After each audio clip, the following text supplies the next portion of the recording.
One. We're live. How you doing? Hey, I'm doing good. How are you, Noah? Pretty well. Good. Welcome to episode 31, my friend. Thank you. You too. Jordan should be joining us shortly. I think he's just leaving training. He's always training, either coming from or going to training or something in between. So Yeah, I wanted to start off with something. I was today I got a nice little workout in and some cycling, some cooking. And while I was cooking, I was looking at Facebook, and I saw that Pedro Sauer, who was my first jiu-jitsu instructor back in 2001 when I started here in the suburbs of Salt Lake City, and he had there was a GoFundMe campaign, and it was for the name was Milda Shabonis. And I thought, wow, that's and then I looked closer, and it says, we're raising money for Milda Shabonis, and it turns out that Milda Shabonis had went on to become a really good. She graduated, I think, from the University of Utah. She got a law degree, and she died in a plane crash a day or two ago. The plane, like a private small aircraft, crashed into some houses in a suburban neighborhood. I think it lit and one of the occupants, one of the homeowners, on fire. It injured a bunch of people. It killed a couple people on the aircraft. Killed a 9-month-old. Killed Milda. Killed a 44-year-old pilot. The lady who got her house, crashed into, was like burned severely, and then miraculously, Milda Sabonis, her daughter, who's like 12, survived that plane crash. And that really, it really hit me for a second, because Milda Shabonis was one of my first training partners in jiu-jitsu. Like, of all the training partners I trained back then at Pedro Sauer's Academy, there were 5 minutes on the clock, and then you would just rotate. So there would be one side, and Pedro Sauer had a lot of students even back in 2001. I mean, there would be 35, 40, 50 people in a class back in 2001. Pedro Sauer was a pioneer, and he had a big gym. And so it'd line up like 15, 20 people on one side, 15, 20 on another, and you would just do the rotation. It didn't matter the weight. There was no pick a partner. It was that easy. You knew your place in line, you rotated. And of all the training partners I remember, I would say if I remember 10 of my training partners, Milda Shabonis was one of those training partners. And I've told this story before, and she was 36, man. Like, it just shows you how fragile life is. And I was like, wow, like, you wonder what became of someone, what life did they have? Because when I trained with Milda, she was probably 17, 18, 19 years or so old, 17, 18, 19, somewhere in there. She was about a mid-level blue belt, maybe a 2 or 3 stripe blue. And Milda was actually bigger than me. Like, as I remember, she was a little, her dad was tall. And so she was long and tall. And of course, even back then, I was a wild buck white belt. I was the wrestler white belt. I was ultra competitive, but always, always, always with a woman, I always reduced it big time. I always tempered it, and I always diminished it significantly, just instinctively, even back then. So I would take a lot off, and I would go at like half speed, but try to beat Milda. And me at half speed, Milda was giving me a lot more problems than I thought. Like, wow, she's way tougher than, this stuff really works.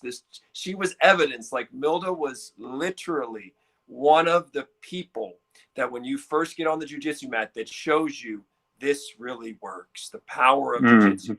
She was like the poster person for me for, like, it really works. It wasn't that she was overpowering. And remember, I don't think that Milda never beat me in practice. I was not going to let that happen.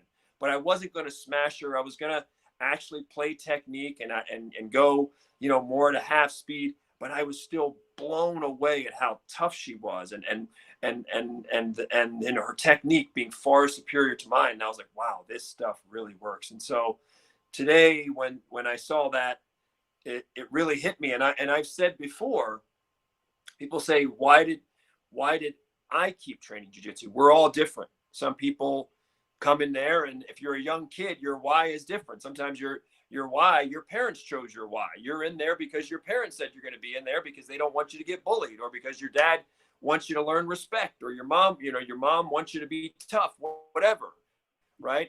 they want you to develop a work ethic. There's a lot of reasons. Sometimes the kids don't figure out their why until later. My why as a 30-year-old day one student, one of them was, I've said this many times, it was ego based. It was, I mean, I'm not saying it was entirely ego based. There was a lot of ego involved. It was just, wow, I'm getting beat by a lot of people in this class. Milda Shabonis is impressing me every time I roll with her. And I need to keep coming. I need to get better. I need to avenge. I need to start beating some of the people that are beating me. That's all I remember about my why. I don't remember a black belt. I don't remember wanting a brown belt. I don't remember even thinking about a purple belt. I was just so competitive. I just thought, I have to get better and I have to come back and start beating. Because back then, too, I was going so hard, Noah, that some of the guys, you know, I was not a big guy. So some of those guys, even more advanced belts, they were trying to smash me. I mean, they were using all their power. I was using all my power. So it was, you know, it was nip and tuck. It was very intense. And so to leave those intense training sessions and to feel like, wow, you know, you got tapped today, you got owned today. You know, that was a problem for me to solve. And in any event, I just want to say, I mean, you know, we don't have a lot of viewers now, but just, you know, obviously my thoughts go out to Milda Shabonis, her family. It's a miracle that her 12-year-old daughter survived that crash. And it's just a reminder for all of us how fragile life is. Just how, you know, you got now. Now, this leads me into a discussion, I guess I would say, and this might be too early. Welcome aboard, Jordan. But I was even thinking this for us. We don't have to tackle it right now, but I was wondering if we would like pose the question to ourselves, like, it really is like, how do you want to be remembered? Because when we think about like Noah with, you know, you're getting ready to go to grad school and you've got these goals with jiu-jitsu, and Jordan's got his goals. He's inching up closer to a black belt and he's teaching and he's got a great competitive career ahead of him. And, you know, and I'm doing my things, but it really does, it makes me think like times like this, like, how do we want to be remembered? And why do we want to be remembered? Like, what does it matter? Like, once I'm dead, let's say I write 20 best-selling books, right? I write 20 best-selling books. I speak around the world. I make a lot of money. I feed orphans and I teach kids jiu-jitsu. Like, at the point at which I'm dead, why does that matter? Like, why would that matter to me? If I died tomorrow, right, and I didn't do these things, I didn't fulfill the legacy. Sometimes I wonder, like, well, why does it matter? Because once you're dead, if you died tomorrow, you say, well, oh, I still had these 50 things I really wanted to do. They were so important. They were my legacy. They were the legacy I was going to leave the world. There were things I wanted to share with the world.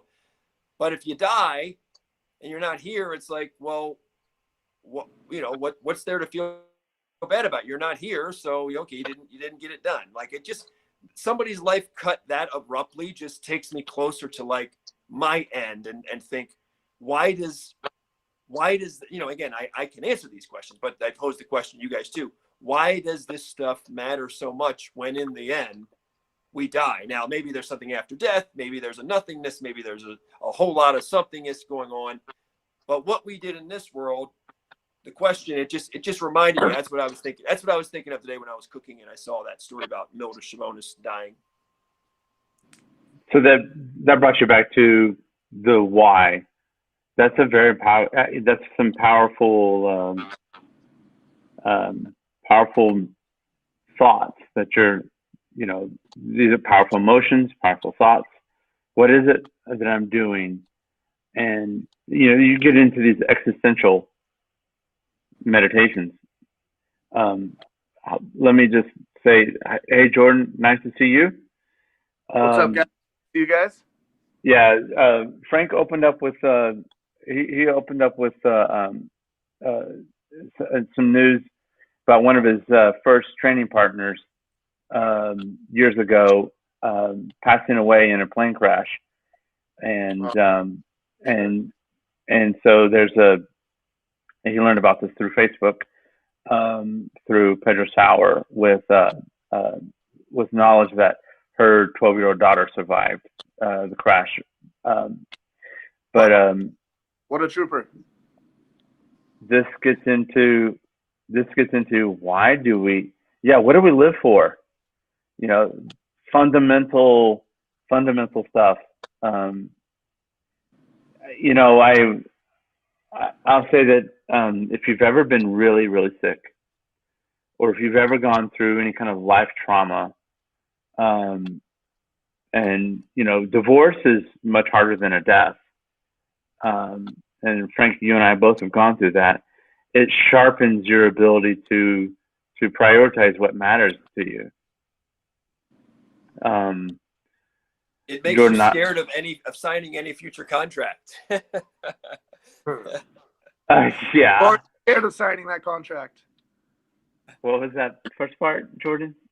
I said I'm already scared of signing that contract. Oh, yeah. Yeah, let's have a talk before you sign any contracts, my friend. Or any contracts that you really don't realize you're signing. Implicit contracts, social contracts that are not of a legal nature, but you're blindsided by them. That you can get into a life situation where someone puts you into a position where these are implicit social contracts, and I don't know if you guys know what I'm talking about.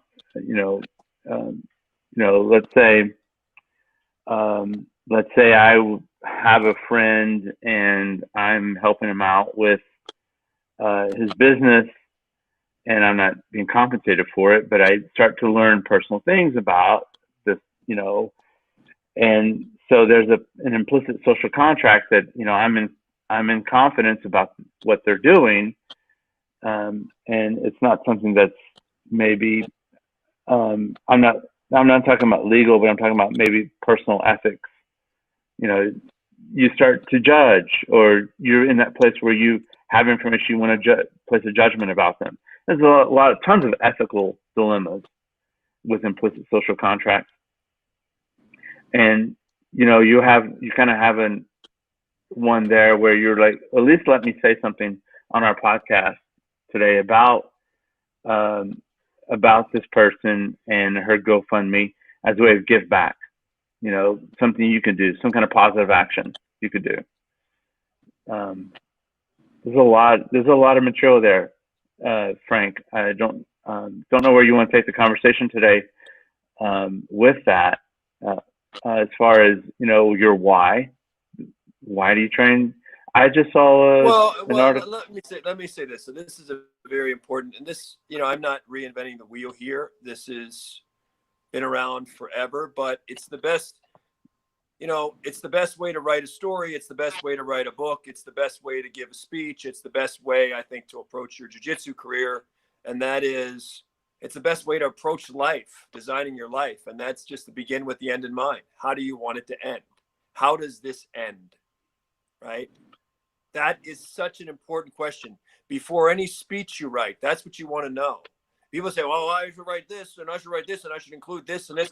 You need to know foremost, when you go to write a speech, if you go to write a book, if they remember one damn thing, what they're going to remember. One thing. Because most people don't have that much space, even if they know Noah Green. Most people aren't going to get to know Noah Green the way I know Noah Green. Most people out there in a world of 7.5, 7.6, 7.7 billion people, are not going to get to know Jordan Worth the way that I know him.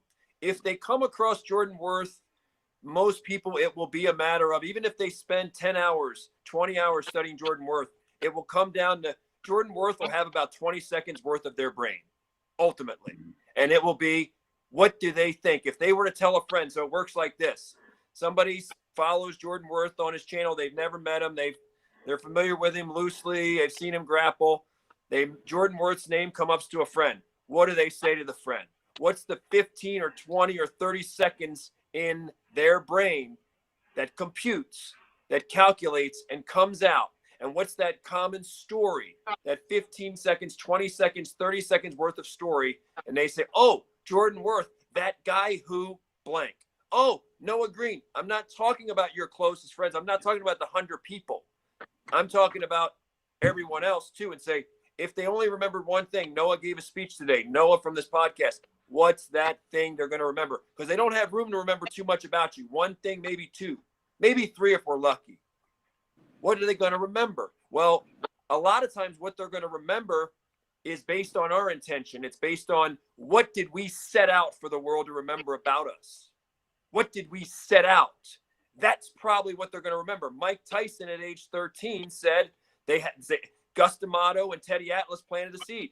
You're going to be world champ, kid. So guess what he set out to have the world know? I'm the baddest man on the planet. You don't want to share a ring with me. And he made it happen. And the world remembered him. People have at least 15, 20 seconds of their brain for Mike Tyson. Oh, that guy who. So that's the question for you, for Noah, for Jordan, for me, with this Milda Shabonis and these kind of things. It's like, begin with the end in mind. What do you want them to remember about you? And then we reverse engineer and we do all the stuff we're doing now, and we tighten it up and we design it. We become better designers then. We become more efficient designers then when we reverse engineer from, okay, this is the end point. This is where we want to go. This would constitute a good life. Reverse engineer.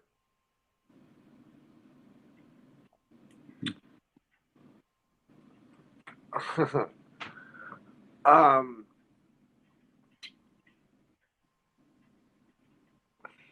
had something on the tip of my tongue.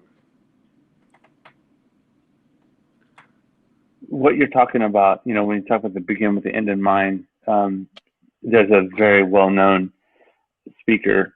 He passed away a few years ago, Stephen Covey, and he'd formed a company, Franklin Covey, that was through a merger. And one of his, he talks about seven habits of highly effective people, and in it, one of them is begin with the end in mind. But it's so universal. It's so true. It's been around a lot longer than Stephen Covey, who's right up the street, actually. There's office. Yeah. But this is the thing. People wonder, like, let's say we have a jiu-jitsu class. Let's say I have my students doing 100 push-ups every jiu-jitsu class, and we're doing we do hip escapes every class, right? And how many people in the jiu-jitsu class put like 100% heart and soul into their hip escape, right? Normally the hip escape for most people is mindless. It's just, okay, we're all doing this. Let's get this over with. And then Jordan's going to show us some moves, or Frank's going to show us some moves. Very few people are really like, wait, my hip escape, I got to put maximum detail and maximum focus on my hip escape. And people just rush through it, right? But so people don't like the monotony of something. We hear it. It's in one ear, it's out the other. It's one thing to do hip escapes, and it's another thing to actually improve the hip escape class by class by class. It's one thing to say, I've done hip escapes 1,000 times. Yeah. And how many of those were heart and soul in the hip escape? How many of those were going through the motions hip escape? And that's the same thing with, like, begin with the end in mind. I'm talking to myself here, by the way, too, guys. I'm not talking to you guys. I'm talking to myself. I'm talking to my former self. I'm talking to parts of maybe my current self, which is the reminder, the hip escape today, which is, hey, buddy, that begin with the end in mind stuff, that's a big deal, man. Don't lose sight of that. Don't let that be one ear out the other. Don't let that be the mindless hip escape. Oh, I did the hip escapes. Oh, coach, I did the 100 push-ups, but you didn't do them like really good form, like really good intention, like the most perfect push-ups you've ever done today, So it's like a push-up's not a push-up, not a push-up.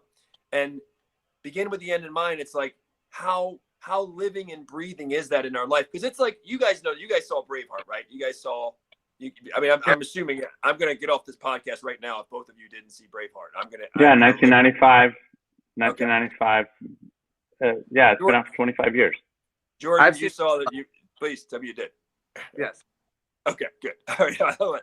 Otherwise, I'll go back. We'll just return here next week. So that line in there, yeah, that line in there where Mel Gibson's character, William Wallace says, every man dies, but not every man lives, right? That line rings so true with everybody, because really the truth is, guys, you guys know this. I mean, we're not breaking new ground here, but we are going deeper, which is we have to our relationship with death makes a big deal in how we live. It really does. Like we're all going to die.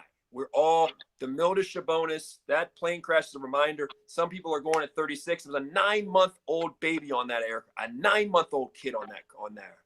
The pilot was 44. At 44 is not old, man.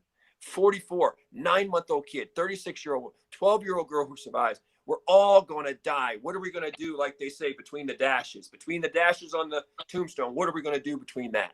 What the hell are we going to do? And it really is about like, look, we're all going to die and we don't know when, but what the hell am I going to do today with a deep intention to say, brother, I don't know if I'll make it, but this is what I want him to say about me in the 15 to 20 to 30 seconds, whatever.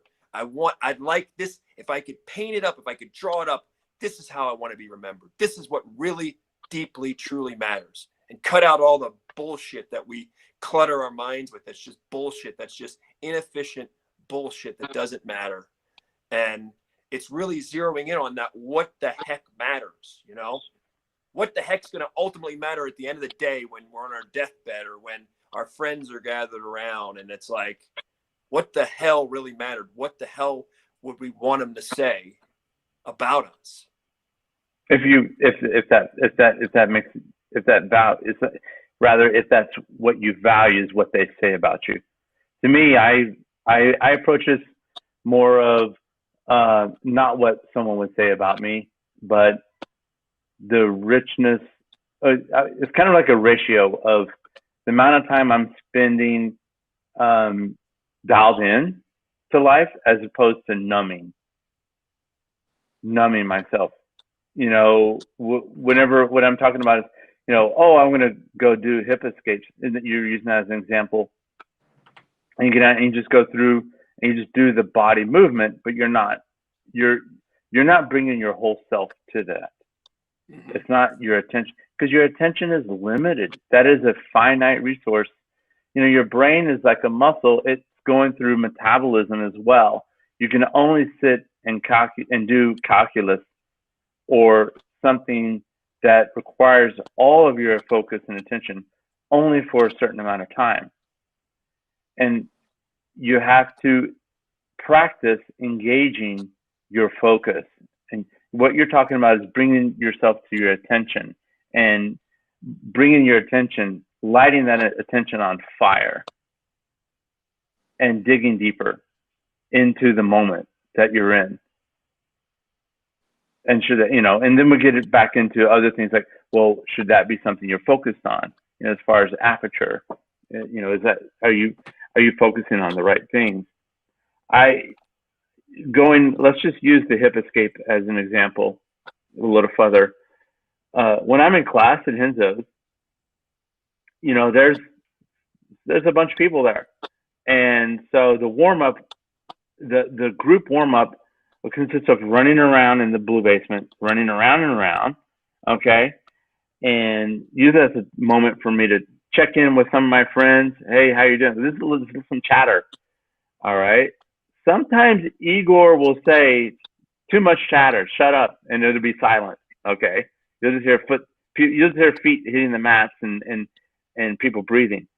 But other times you'll hear the whole room chatting, everyone's chatting. And then, what? Do they not play music in the blue basement? I heard that. They don't play Never, music. Ever. There are no speakers there. No, that's weird. To me, when I hear music, that's weird. That's distracting to me. God bless That's them. very distracting to me to hear music. Good. I'm like, to me, that's distracting. I hate it. I agree. Honestly, because it's not, I mean, I've trained in different places and I've seen it, like, that's distracting me because I'm thinking about the music and I'm not thinking about it. It's one more thing to mentally juggle whenever I have my own self and the other guy to juggle, and I don't want to bump into the other people. What? You know, I use that sound. I'm listening to other people around me so I don't bump into them when we're rolling. I need that because the music is distracting. Wow, dude, I'm like shocked right now. Okay. I never once thought anybody liked rolling without music. You just like rolling. I love it. You just like rolling with like awkward, sweaty, deep breathing men, grunting. That's when if you're grunting, I want to hear it. I want to hear your grunting. I want to hear that you're grunting whenever I'm moving around, when I got that. Like, that's feedback for me. I don't want to hear the dudes around me. Well, I need to hear them so I don't hit them, so I don't run into them. You got to use your eyes, Noah. You got to be a martial artist. No, I you know what? My head might be tucked down. I'm facing I might be in an omoplata situation. where I'm licking the mat and I can't see, I need to use my senses. You gotta always know your surroundings, brother. You gotta have eyes in the back of your. And sound is one way for me to know. Sound is one way for me to know. And Wow. to distort my training environment with your, someone else's musical choices, it's distracting. I know that some academies don't play like modern rap music and like trap music because it's too like raunchy or whatever. It's got too many cuss words, talks about drugs too much, this, that, the other. They don't like the content of it. But not rolling at all with any music is crazy to me. I need music. Right. When I don't roll with music, I feel so awkward, dude. Like, it's so awkward rolling without music. It's awkward, and it's very awkward for me to hear music when I'm training. But that's just from pedigree. That's my pedigree is. But I wanted to focus in on the point there of doing the hip escapes, doing the shrimps. I have so many people waiting for me. You've got to move. Okay, you got to do this quickly. And sometimes, like for me to focus on like how much purchase do I want my one single foot on the ground? How much purchase? Am I activating my big toe in this to move to help me?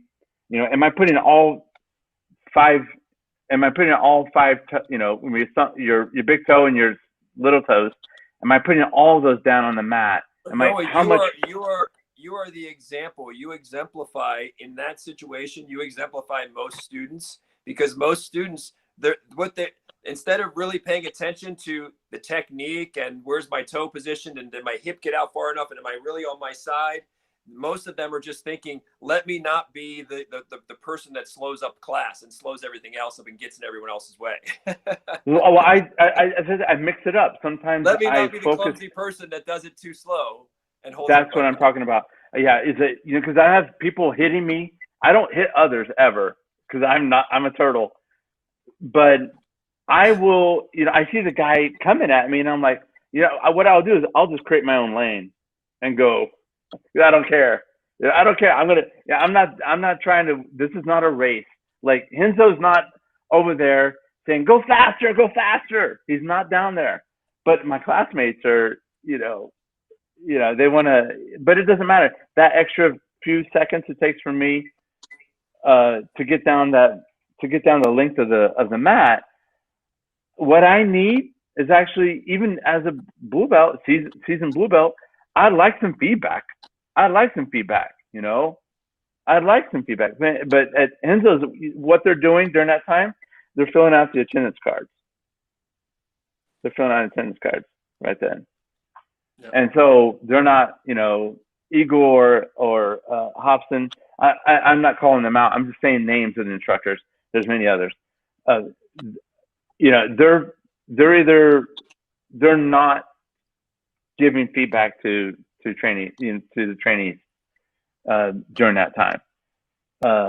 They don't. The only one who really, and again, no one does. There's no instructor who stops class and says, "Wait a minute, I'm looking at these hip escapes. They're the worst hip escapes ever." I do know one. I know one. I mean, Robert Drysdale. I do that. Yeah. Robert Drysdale will stop and give you feedback, and I appreciate it. I appreciate it a lot because I'm like, I want to get that from them. I want to hear what I'm doing wrong because part of deliberate practice is getting feedback, is getting the coaching of things. You need that. You need that expert feedback. You need it. Moves. If an instructor, normal drills before a jiu-jitsu class, forward roll, backward roll, monkey sprints, hip escapes, yada yada yada, alligator crawls, whatever, right? We do bear crawls. Sometimes we do what's the crab crawl, whatever. What's the one where you grab my legs, whatever, the wheelbarrows. So these all seem kind of stupid to some people, but functionally, my experience has been the people that do those drills the best are the best students. I mean, the people that do the drills the best are, so in other words, the better people do those drills, right? Those 10, 15-minute warm-ups, the better the students are because those moves are normally functional related moves that carry over. So even when you're doing cartwheels, whatever, you show me the people that are the best at doing those. I think they're probably going to wind up being, largely the best students in the class, I think. And so they are important, but you almost would be better off sometimes where this is where almost matching up students, like sometimes the way that jiu-jitsu works now is somebody takes a liking to you. I take a liking to Noah, and I kind of like your big brother, right? So even when the instructor's not around, I'm like, hey, Noah, you ask me a question, and we're in line to do whatever the next drill. And yeah, you need to do this really quick, and then you do it, right? And maybe I watch you a little bit, and when you roll forward roll and say, hey, Noah, tuck that. So it's almost better to have like a buddy. I would like to see more schools right now getting a buddy, a jiu-jitsu buddy, where somebody's looking out for you, or they're a mentor, like somebody who's not a coach. That's just random.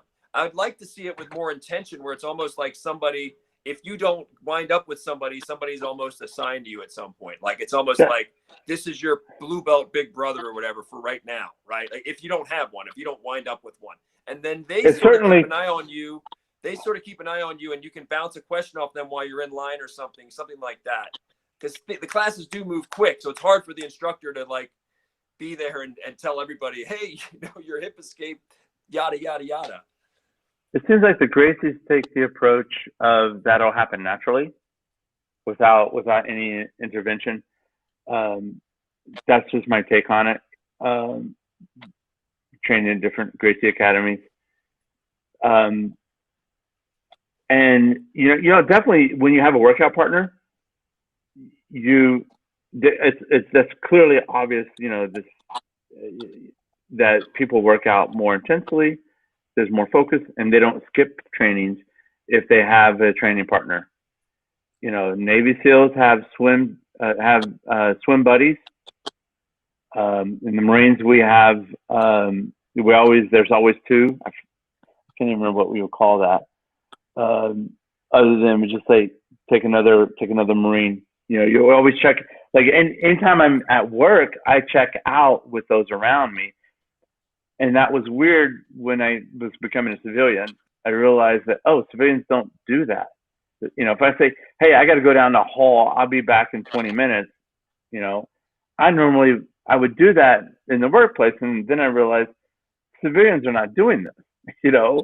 You have a training partner. You have you check out with someone. That way, someone always knows where you're not alone. And that's a bit of military culture. I can't speak for the Air Force though. Sorry. I wanted to say something about something you said earlier though, because I said sort of like, how do we want to be remembered? I just brought that up. Like, how would we want to be remembered? What do we want people to say about us? And then you had said, and I respect your opinion, but you had if I was hearing you right, you're basically saying like, hey, what does that really matter? That's just an orientation. Right. But you just brought up Navy SEALs. I have the pleasure this week. I'm going to be talking to a Navy SEAL this week. And the Navy SEALs, when you think of their why, right? Like the worst thing for a Navy SEAL is not to lose their life. It's not to lose their life. They don't want to die. They're hard to kill, but it's to let down the other Navy SEALs. It's to be the weak link and to make a mistake or to do something stupid, do something reckless, do something foolish, and let down the team, right? And maybe get somebody else hurt or get somebody else killed. And so to the Navy SEALs, like that brotherhood is everything. And I would suggest, and I know that deep down you believe this. This might not even be what you were saying, but because I don't know if I'm, if you got a chance to elaborate, you might agree with what I'm about to say. But the point is that even those of us who might say, listen, ultimately, I don't care about everybody's opinion because, some people don't care about me and some people aren't good people and some people don't have, don't want to see us do well. So I don't care about a lot of those kind of opinions. I don't want to be a slave or a hostage to those opinions. I think we all would agree right here that would be unhealthy, right? A lot of people are trying to please everybody else. They're trying to impress other people. They're worried about what other people think. And that holds a lot of people hostage. I think we all here agree on that. And the question then is, at what point, what's the group of people, whether it be a team, whether it be you're a Navy SEAL, whether it be your family, what's the point at which we do care about how we're remembered, what we leave to our teammates, what we leave to our family, what we leave to the people we love, what values we exemplified. Like at some point, Noah, there is something deep in us that says it does matter to me. It does matter to me. If you're important to me, there has to be a group of people on earth who I respect so much. And I say, their opinion matters to me. I remember when I was working at UFC, guys, Dana White and them, the most powerful dangling carrot they had with everybody, it wasn't the money. It was, you didn't want to disappoint Dana White or Lorenzo Fertitta or Frank Fertitta. That's what you didn't want to do. They had this thing about them. For those of us that did get a chance to work closely with them and did like them and were treated well, it was like you didn't want to disappoint them. So I'm saying that in our lives, we all have some people where we're like, I love these people so much. I respect this group so much, these people, and I wouldn't want to let them down. I wouldn't want to disappoint them. How would they remember me? How would I want them? They matter. How would I want them to remember me? Yeah, I make a reference to that as implicit social contract. Yeah. Okay. Because you really don't talk about these things. You know, it's like Fight Club. You don't talk about these things, but it's there.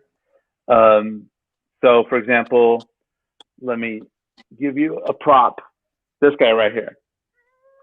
Before you hit me, bite me. This guy right here. A couple years ago. A couple years ago, I adopted him. He was 5 years old, and you know, you don't know what you're going to get. But I wanted to have a little furry companion, and you know, he needed a place to live. Otherwise, they were going to put him to sleep, and I got him. And I had a medical moment in my apartment in New York, and I lost consciousness and I fell backwards in the bathroom. And you know, one of the reasons why, you know, you learn to fall, you know, so you land on your butt instead of your head, you know, and you're flattening it back. And within seconds, I felt this little whiskers hitting me, you know, and he brought me back.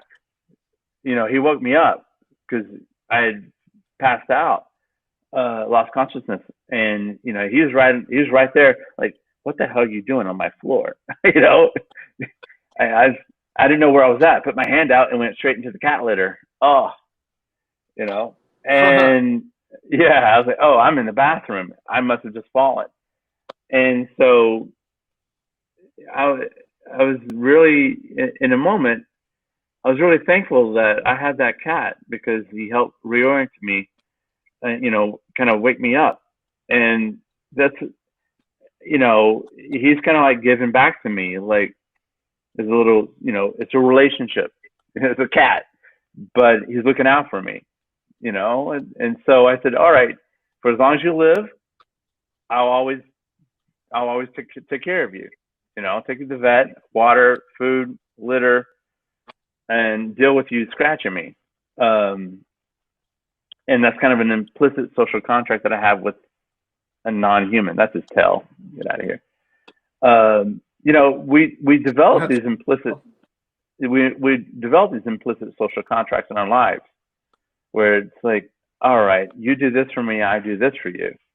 Now, no, let me intervene. I just want to define this for people out there who aren't as verbose as you and I. And an implicit meaning, it's not written down. It was never signed. It was never put into print. So it's not an actual. It's a metaphorical contract, meaning it's a contract that exists. It's basically a vow or a covenant. You basically made a vow, indirectly, right? You've made a vow in your heart toward your cat. So anyway, for people out there, they're like implicit social contract. Okay, continue. Carry on. Yeah, but no, I think it's just a great way to express it, because you have them in your life. You have these ISCs, you know, implicit social contracts. You have them in your life, and you don't realize it. So, for example, I texted you guys at around 1 today, and we have this social contract amongst the three of us that we're going to show up and we're going to do this. We're going to have this podcast for whatever reason. So there's a little pressure there on you to show up. And when we're on the mats, there's a lot of those. There's a lot of those implicit social contracts that occur. And one of the most important ones is when I tap, you release. You know, that is one of the most. That is golden. You know, there's videos out there from Brazil where guys are, more experienced, higher level blue belts or a purple belt, brown belt, choking out white belts and holding the choke while they tap. That is just foreign to. That's like outside of our culture. That's outside of our ethos. Now, why am I talking about implicit social contracts and in the conversation where you're talking about leaving a legacy? Because this is the social glue between you and all the others in your life. This is the social glue. This is what you actually are doing day in, day out. For example, I'll get a little bit more personal. Why do I want to achieve like this education, the degrees and things like that? Well, that's because I live in kind of a service format for my nuclear family, and then my friends. Like, I'm here for you. I live for you guys. Yeah, I have my own selfish interests, but I form implicit social contracts with each of you because I live in a life of service to others. Yep. You are. You're generous, and again, the question would be why is someone generous, in the sense that the more natural thing is to be selfish. Now, we could say that your generosity. Someone could say, well, if we put Noah's generosity under the microscope, he wants something back. Well, everybody does, right? Even if it's just the feeling, right? Everybody has some selfish interest. If I give a homeless guy $20, the selfish part of that might be that I feel a little better about him going to get something to eat or a blanket, whatever. But I'm assuaging my own conscience. So there is no truly unselfish act. But at the end of the day, you are. I mean, Jordan. I know Jordan agrees. Jordan, you're a generous guy, and it says, why the hell does it matter? Why doesn't Noah just go? If other people don't matter, why doesn't Noah just go off and do his thing and just go in his little bubble? And and instead we are social creatures. We know the people that live the longest, the centenarians and the longest live the blue zones. We know there's a huge social piece of that. It's not just, as much as a guy like me loves diet and all this, whatever, it's not just diet and nutrition. There is a huge, even with like dementia and Alzheimer's, even though that a lot of that's just plaque on the brain, but there's still the element of people that have been isolated, people that are lonely, right? People that had their heart broken. We are social creatures. And getting back to jujitsu, keeping it jujitsu, that's part of the beauty, is that even people that are loners, because there are people in jujitsu that are introverts. There are people that are introverts that aren't the most social people. But there's a very communal thing where, I mean, look at Jordan and I. Like, would Jordan and I, if we hadn't bonded on a mat, would we probably, like, if we just met on several, we probably wouldn't still be talking and like whatever and be boys. Like, we're boys because we've been on that mat. We've gotten after it. He's taught me. I've taught him. I've taken an interest in his development. And two guys that otherwise probably wouldn't have that much in common now have a lot in common. And it's a social, like I do have a social attachment. Like, as much as Jordan and I, when we train, we're competing against each other. He's a guy that I root for. Like, I want to see him do well.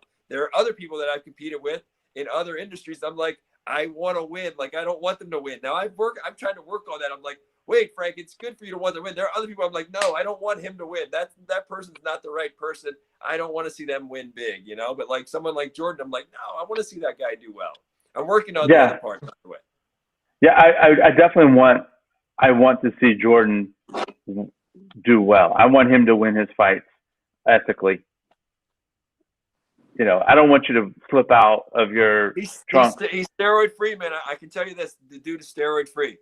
I would hate for him to slip out. I mean, like, I want you to win, Jordan, but don't bring out the brass knucks, okay? Don't bring out the brass knuckles and win the fight. You know, I want you to win. I want you to win through strangle. You know. He's the Oh, second. oh, I'm not hearing you. I'm not hearing you. All right, he's gonna pop in, pop out. He's the second coming of the Diaz brothers, man. When he fights, he does all that.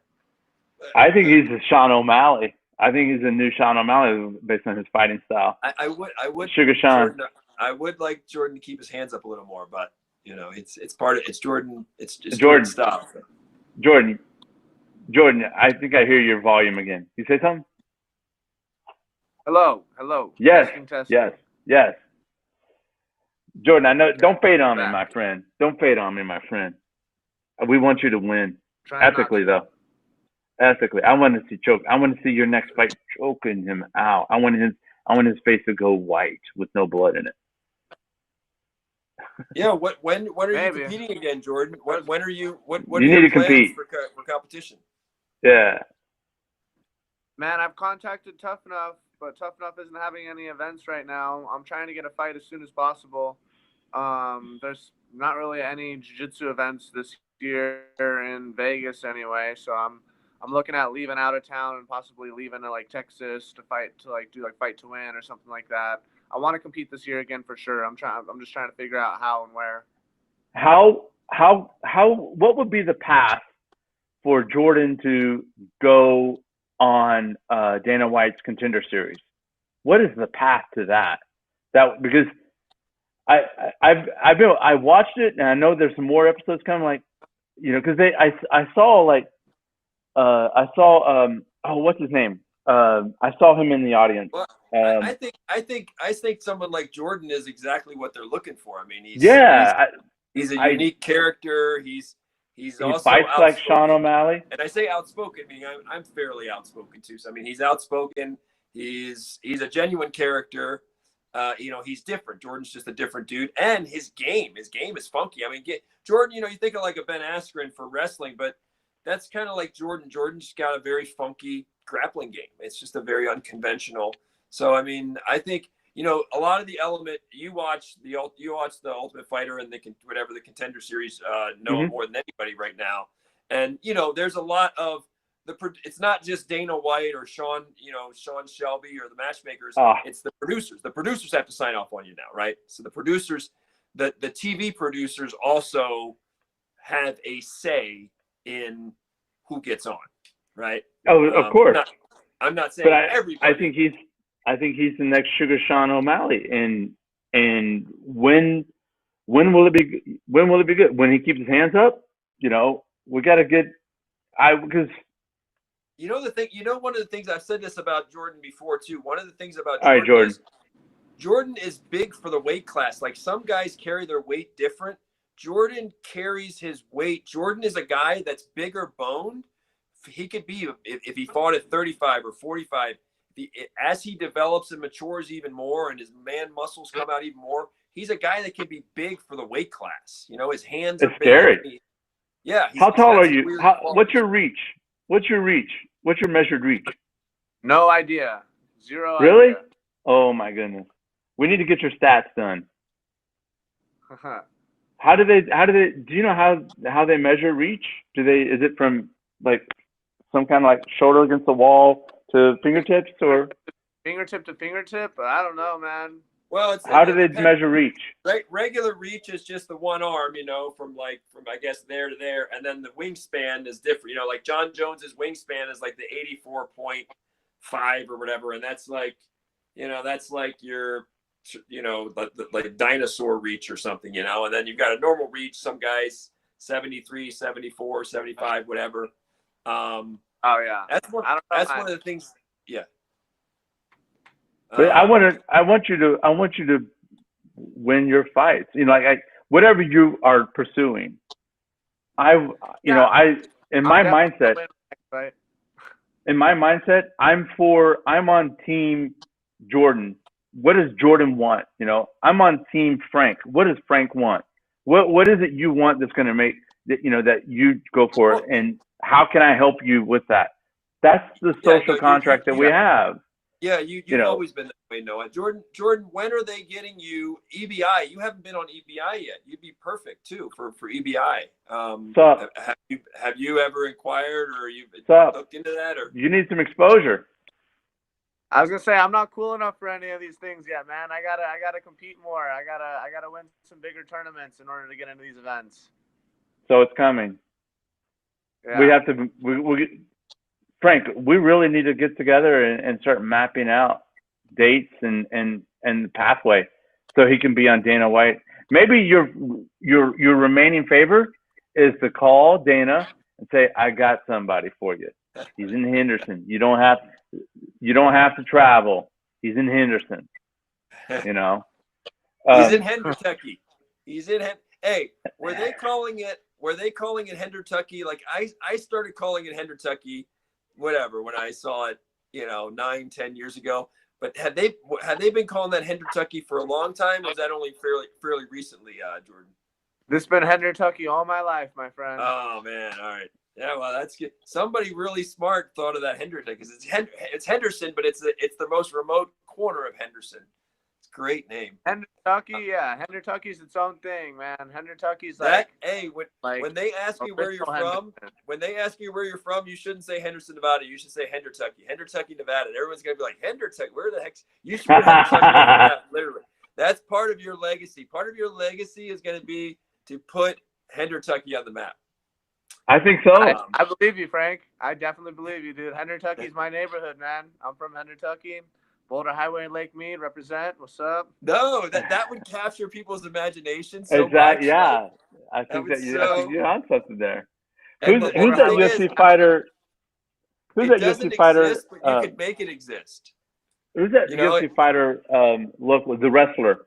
Both you guys. I mean, we know him. All three of us know him. Evan Dunham. Doesn't Evan Dunham live in Hendertucky as well? No. Yeah, but no, he really doesn't, because it's a part of Henderson. It's not just living in Henderson is not Hendertucky. Where Jordan lives is Hendertucky. All right. Yes, Hendertucky is a small part of Henderson. Like Boulder Highway and Lake Mead, that area is Hendertucky. Like that area of Henderson is Hendertucky. Where Dunham is off of Eastern is not Hendertucky. That's like. But he doesn't live. Does he live there? That's like right next to Vegas. That's like on the edge. It's like on the border of Henderson and Vegas. Yeah, but does he live there in that area, or does he live? I don't know where he lives. I've never been to his house. I don't know where he lives. Frank? Yeah, nobody knows. Oh, that's my old training partner, Evan Dunham, man. I bring up his name because I saw him on the Contender Series, and I'm like, all right, if Evan's there in the audience of the Contender Series, and I got to think like, your local people there. I think I saw Frank Mir in the audience. Why don't we have the Sugar Sean O'Malley 2.0 there, at least in the audience? You've been to the Performance Institute. Why can't you get on the show? It's just a fight, It's just a fight. I think Jordan's right. I think Jordan is one of those guys. I think he's right. Like he does need more exposure. He needs to do more tournaments, because those of us that have trained with him know that he's dangerous. He's been dangerous for like you said, you're like the longest white belt maybe in the history of jiu-jitsu. Like, Jordan spent the longest time at white belt, and I was a white belt for like 5 years. Yeah, and as a blue belt, he was giving a lot of guys a lot of advanced belts fits, and even as a white belt sometimes. I mean, it's but a lot of people know, like those of us that have trained with him know that he's a dangerous guy, and that he's got an exciting brand of jiu-jitsu, whether it's win or lose. That's another thing about a guy like him, is if you book a guy like Jordan, whether he wins or loses, it doesn't matter. He's going to deliver a show. He's got a charisma. He's got a different game. He's got a funky game. He's got a funky style. He goes for it, right? He's not going to mess around. He's not afraid to risk. So the thing is, it's just, it has to go beyond us. Like we know, but the world doesn't know right now. What's the entry point? Do we need to look at the credits? Do we got to look at the credits on the Contender Series and see who the producers are, and then start a campaign? My coach, Coach Casey, can. It's not like he has a magic button and he could just get me in, but he's gotten a lot of guys in the UFC. He knows he he has his ways. So once I'm winning my fights and I'm doing what I need to be doing, I'll get on the Contender Series, or I'll get into the UFC. It's not even really, I'm not even really too worried about it. Like I know my destiny is to be in the UFC. I know for 100% fact I will be in the UFC. So it's just a matter Yeah, of I do think, right. You're right, Jordan. You're not. I mean, and take this the right way. You're not ready in the sense that you still have to mature. Like there's still some evolutions to happen to get there, right? And then when you're ready, Casey has the connections, and then he'll do what he can do, But you do yeah. still have, like, you still got some areas now, like, I'd like to see you keep your hands up more personally. Telling you, Frank, I have really good hands. My entire fights, I was fighting in autopilot. Even my jiu-jitsu, I went to the floor for a little bit, and my jiu-jitsu was not near as good as it should have been. Like there's always excuses. I'm not gonna make excuses. It is what it is. My next fight, you're gonna see a different fighter. That's all I can say. But when for my last fights that I was fighting, I was in a point in my life where I was like just mentally down. I just wasn't. I didn't want to train. I just didn't want to. I just didn't. I had all sorts of stuff going on in my personal life, man. I was just sad. I was depressed. I just didn't have motivation to train. I didn't have the right will to win. I wasn't mentally, in the fight at all. So I was just fighting off only on like my deep Got memory it. autopilot. Like I wasn't like present or focused at all during the fight on any of my fights. Even the fight that I won, I looked like not near as good as I should have looked. Like I should have, I shouldn't have touched me a couple times, like like, and you know what I mean. Jordan, These are all it is what it is. But yeah. all I can say for my next fight, you're gonna see a different fighter. Like my hands are much better than. Is your why much sharper? I'm sparring with professional fighters. I'm sparring on the pro team at Extreme Couture. I'm sparring with all these guys, and they're trying to kill me. Same thing when I'm sparring. I'm not changing the game up when I'm sparring. I'm not like trying to take these guys down.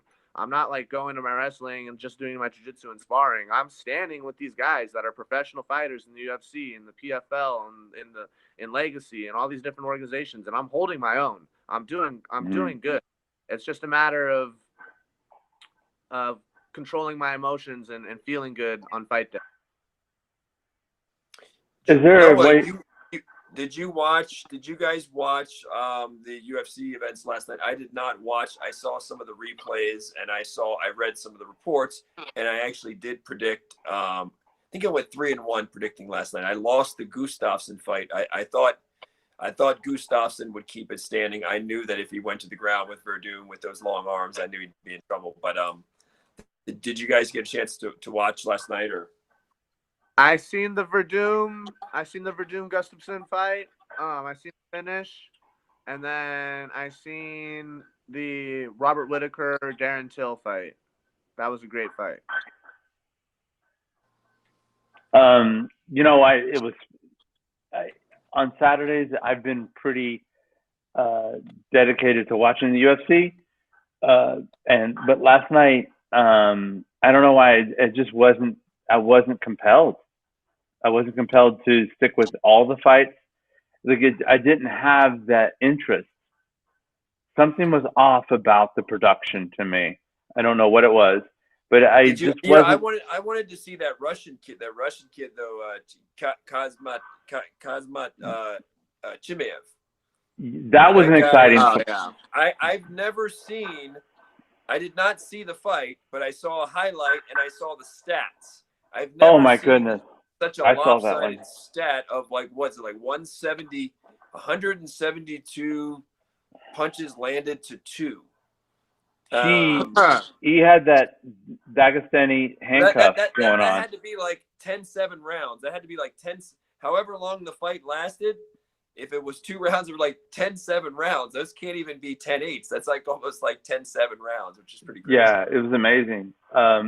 That one I enjoyed, but I don't know. I just wasn't really into the main event. Wife and daughter came in and they wanted to we've been watching Survivor Series together because there's a lot of good life lessons in there. We talk about here around the house. So we've been watching Survivor, and we just flipped over to watch that instead of carrying on with the main event. But that's just because we just weren't that interested. I just wasn't compelled with it. I don't know why. I tell you what I'm thinking. I mean, so Dana White said something remarkable in the last week to a reporter in Abu Dhabi, and he said the new fight capital of the world is going to be Abu Dhabi now.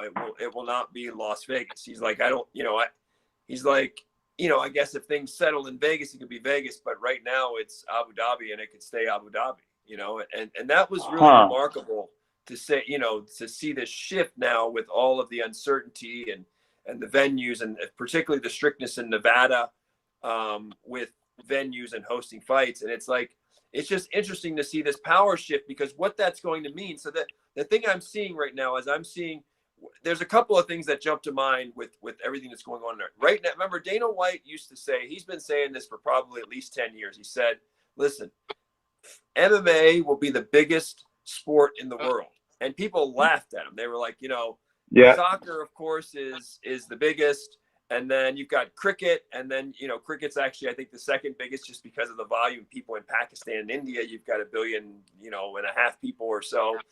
And and then and NFL is huge in America, but it's not a global game, right? And then baseball is played in different places. But I tell you, with everything going on in the world now, remember, who was the first, right? Who was the first to go when the waters weren't safe to have an event, right? I mean, Major League Baseball was like, no, we can't.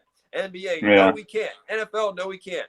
Dana White, it's like, oh, yes, we can, right? Dana White's out there almost making it safe to go on the water. Like, now, where am I going with this? Where I'm going with this is that this guy who talks so crazy, it's like he's just talking crap about this being the biggest sport.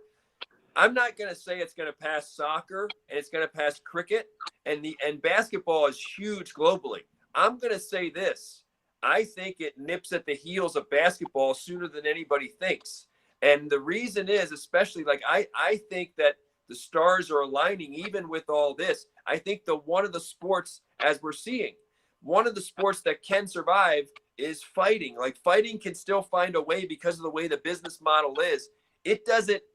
You see this even with The Ultimate Fighter. Dana White's already used to doing shows where there's only 50 people in the crowd, right? He's already used to doing those shows. Major League Baseball with nobody in the crowd is a dead game. It has nothing, right? An NFL game with nobody in the stadium is like, bleh. I mean, it's not going to fly, right? Even the NBA lives the dunks, the high-flying acrobats, the crowd reaction. The crowd reaction's huge to their brand. The UFC, it's like, if this keeps going on, the UFC's traction in terms of relevance on the sports landscape, it will actually get bigger. It's a shift now. I'm not saying they're there now, because the cards they're doing now, you guys are already seeing this. The cards they're doing right now, guys, are not as rich and compelling in a lot of ways as before COVID, right? Because a lot of the big names now, Conor and others, are like, listen, and then what happened with Khabib and his dad, which is a really unfortunate tragedy. But there's a lot of things. John Jones now, not wanting, to fight for different reasons. So there's a lot of marquee people. So I'm not saying that there's the best matchups we've ever seen right now. He's had to modify the matchups. But what we're seeing a shift too, where you're saying, look, if this goes more to Fight Island in different parts of the world, you're going to see more of the Russians. Guys, let me say this to you. All right, this is the shift I'm talking about. There have always been, for a long time now, phenomenal Russian fighters. There have always been more phenomenal Brazilian fighters than we knew of. They just didn't want to stack the card. They wanted to stack the cards with people from different countries. But there's plenty of Russian people, the guys that can fight. There's a long line of Russians that can get it on. There's a long line of Brazilians. The shift that's happening now, guys, if this stays, is you're going to see more Russian superstars. You're going to see more, maybe even the Muslim guys coming in, Muslim awesome fighters. You might even see more Brazilians than we've already seen. The shift is that this will get bigger globally, I think, but you'll see where the UFC the UFC was really a North American brand, North American judges, North American everything. 300 people on the roster are American. I'm making that number up, but a boatload of the fighters are American, right? I'm making that, a boatload. You're going to see a shift if this continues, and it just might with COVID, where you're going to see way more Russians on the roster. You might see more Brazilians. You've always been seeing that, but I think you're going to see an acceleration of that. Jordan, you were going to say something. Or you got lost. That's what he's going to say. I'm out. These are some of the things. Yeah, these are some of the things that I'm noticing right now, Noah, with it, where I'm just looking at somebody who worked for the UFC, and I'm looking at it and I'm thinking, wow, you better get good at pronouncing some of these Russian names, and we're going to have some great Muslim fighters coming up, and they've always been looking for them. But I think if you're a Russian fighter now, I think your odds of getting in the UFC go up even more. If you're before you had to wait for them to come to your country, or maybe you were phenomenal and you came here. But the more we do events offshore, the more exposure these other countries and their fighters are going to get. The more we're doing them somewhere else. Well, because it's cheaper. Dana said that, he said, I can't keep up the pace of this fight schedule. I'm going to burn through my roster. That's what he said about 6 weeks ago. And obviously they've pivoted to bringing in lesser known names, especially because of the marquee names are sitting this one out. Now, when you say that Abu Dhabi is going to be the fight capital of the world, I would say temporarily, because once, you cannot bring a gate, which is, ticket paying fans fill an arena. You cannot exist without that. I mean, would you rather have a production crew and the coaches and staff, or have $5 to $6 million from the was it the Sprint? No, Verizon Arena here in Las Vegas? You'd rather have that income, and it covers a lot of bills. So I think temporarily, in this situation where we have for at least 2020, Abu Dhabi is going to be busy. Now, the Performance Institute with that small space they have, obviously they're going to use that for some other fights where they don't have to deal with, where it's a non-visa type of issue. You don't have to bring fighters all the way from around the world. You just, charter flights into Abu Dhabi, but the North American fights, that's what you're going to see here on August 15th. The fight's going to be back here in Las Vegas. That makes sense. I mean, it makes sense what you're saying. For now, these huge fights going on in the wee hours of the night in Abu Dhabi. Yeah, that's going to happen for a bit while they prevent burning through their roster.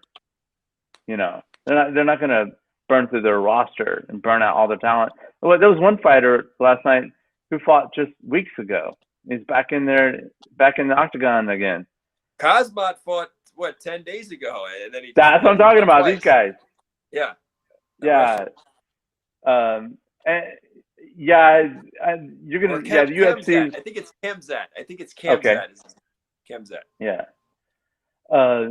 It definitely opens up more opportunities, and I love it. I am very happy that they now have an international stage for them to go and put on. That's their home. They've run through 3 reps now of fight weekends there in Abu Dhabi. Obviously it's lost reps. It's interesting though, because the royal families there in Dubai and Abu Dhabi, the royal family that's linked, Sheikh Tahnoon and everything that's linked to even Renzo Gracie. I believe that's who Renzo Gracie gave Sheikh Tahnoon his black belt. He's part of the royal family there in Abu Dhabi. And they have been that royal family. They got it way before any other. I mean, that's it's not a coincidence that they're doing these events now, that they've become a safe haven, because they, even in the 90s, they were flying in jiu-jitsu instructors. They fell in love. Like, I think jiu-jitsu there is free for pretty much any student that wants it. They've got girls training in jiu-jitsu too now. And they just sort of got fighting sooner and of course they've got deep pockets too, right? They're diversifying their economy now. They're not just all oil over there now. They're very mindful of diversification. Sheikh Tanoon and the royal family were also part owners of the UFC with the Fertitta. So that when that Fertitta sale that went through, to my understanding, the Tanoon family, because remember they had given, I think it was 160 million at one point. They had bought a share of the UFC. I think it was 9 or 10%. So they may have retained. I know the Fertitta brothers might have given up almost all of their shares in the deal. But I don't know if the Tanoon family may still be part owners of the UFC. I don't know that. With but IMG. They're a natural fit. It's the royal family, so you pretty much run the government. You can make the rules. They love jiu-jitsu. They love fighting. They've been part owners of the UFC. It's a perfect place. But Noah, I love you, but I don't know. I think we might be assuming, look, there's no place like Vegas to hold a fight because they've been doing it so long. The commission there is respected, even though they have a strikingly high number of bad decisions. But there's something about the cachet of the audience and the celebrities and the atmosphere. Like, Vegas just has that buzz, right? It just has a buzz about it that's hard to get anywhere else, right? It's known for this. It presents the fights on TV. It looks big when it's in Vegas. But bro, when I hear Dana White say this could be, or maybe is the fight capital of the world now, I don't just hear that being a 6-month thing or a 1-year thing. I think we might be in the middle of a shift where it's not as North American heavy from here on out. No. Yeah, I understand. Hey, I need to interrupt you quick. It's 5 till the hour. Okay. So if you want to wrap up here soon, I don't think we should go into another. Begin with the end in mind. Final thoughts, Noah. By the way, really quick, in 1 minute or less, how is the the training going? We got to get on the phone. We got to get on the phone again here soon. How's the Yeah. So well, there's been some bumps in the road, of course. The puppy got a little gastrointestinal disturbance.